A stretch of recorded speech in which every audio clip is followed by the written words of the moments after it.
সৈনিক স্কুলের 96 ব্যাচের শিক্ষার্থীরা বাঁকুড়া জেলার মুকুটমণিপুর ড্যামে একটি পুনর্মিলনী অনুষ্ঠানের আয়োজন করে। অনুষ্ঠানে যোগ দিতে এসেছিলেন কলকাতা থেকে কীর্তিবাস বিশ্বাস, দীপক আগরওয়াল, দেবাশিস সরকার, মালদা থেকে সমীর দাস, মুর্শিদাবাদ থেকে দেবাশিস মণ্ডল।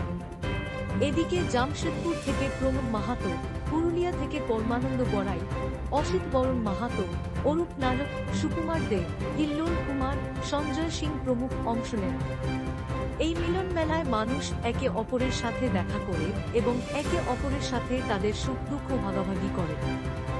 এছাড়াও শেষ সন্ধ্যায় সব বন্ধু মিলে বাঁধের সবুজে ঘেরা পরিবেশ এবং শহর থেকে দূরে প্রাকৃতিক পরিবেশে অনেক মজা করে।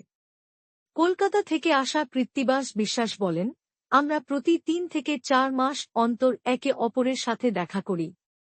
তবে কাজের চাপের কারণে সবাই সেখানে পৌঁছাতে পারে না। তবু আমরা একে অপরের সাথে দেখা করার জন্য যথাসাধ্য চেষ্টা করি।